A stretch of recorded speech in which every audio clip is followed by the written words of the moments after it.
गई है, आवे में मटके में बिल्ली के बच्चे रह गए हैं, उनकी प्राणों की रक्षा करने के लिए मैं प्रार्थना कर रही हूँ।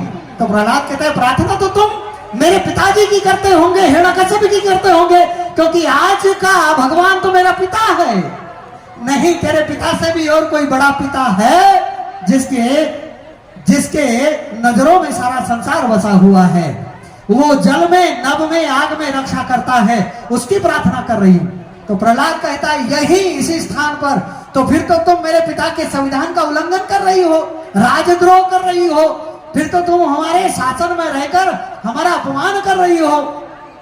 प्रहलाद कहता है कि अगर आपकी प्रार्थना में दम है, देखो ईश्वर के पास दो ही चीजें पहुंचती है, ईश्वर के पास दो ही चीजें पहुंचती हैं, एक तो आपकी वेदना पहुंचती है और एक आपकी प्रार्थना पहुंचती है। आपका धन दौलत रुपया कुछ नहीं पहुंचेगा उसके पास में। प्रार्थना में वो शक्ति है कि वो परमपिता परमात्मा किसी भी लोक में होगा तो आपके पास तुरंत दौड़ा हुआ आ जाएगा।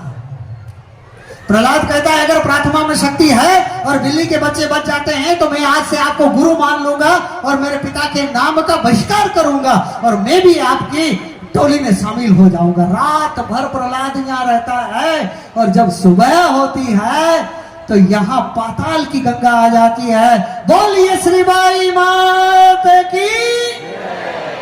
आप लोग दर्शन करेंगे ना, यह तलघर में नीचे वही जगह है और उससे आज भी गंगा बहती है। भाई गोवर्धन भाई ने और वीडी गोयल ने, इन्होंने और सभी समिति वालों ने वो उस गेट के बाहर गंगा जा रही है, गौमुखी गंगा जैसे कहते हैं। अब बंधु, गंगा आसमान में और गंगा को धरती पर लाने के लिए 3 पीढ़ी तक तपस्या करनी पड़ी। अहुमान ने तपस्या किया, दिलीप ने तपस्या किया, भागीरथ ने तपस्या किया, तब जाकर गंगा आई और मां श्री बाई ने एक रात में, एक क्षण में पाताली गंगा को प्रकट कर दिया। इसलिए जोर से बोलो जय श्री बाई की जय। प्रहलाद को चमत्कार दिख गया, अरे मेरे पिता के नाम में शक्ति नहीं है, शक्ति तो उस ईश्वर के नाम में है जो कहीं से भी बैठकर रक्षा कर सकता है। सुबह वही बिल्ली के बच्चे जीवित रहे, इसे कहते हैं मां।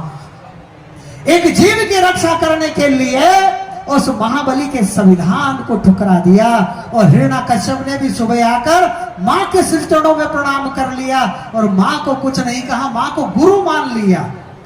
जैसे रघुकुल के गुरु वशिष्ठ हैं, ऐसे ही हिरण्यकश्यप की गुरु श्री बाई हो गई और श्री बाई रघुकुल के गुरु वशिष्ठ हैं तो हिरण्यकश्यप की कुल गुरु हो गई, हमारी कुल गुरु हो गई श्री बाई। और हिरण्यकश्यप का प्रहलाद हुए। प्रहलाद ने अपने जीवन में बहुत यातनाएं सही, फिर 1000 साल तक यहाँ राज किया।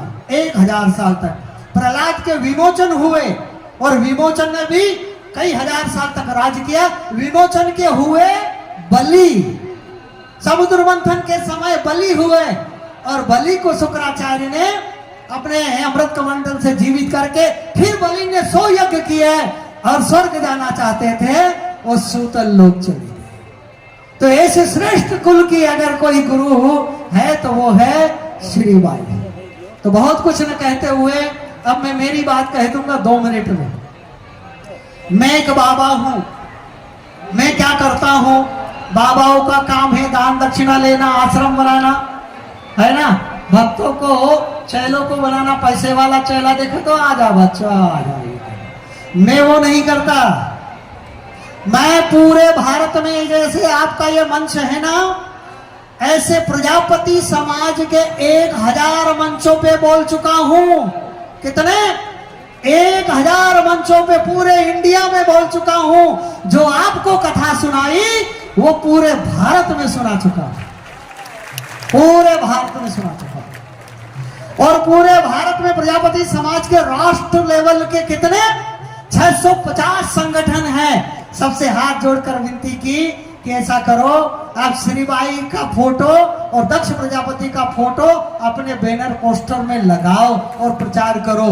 650 संगठन के लोग पूरे भारत में श्रीबाई यही तस्वीर और दक्ष प्रजापति की फोटो लगाते हैं। ये काम मैं कर चुका हूं। ये जो श्री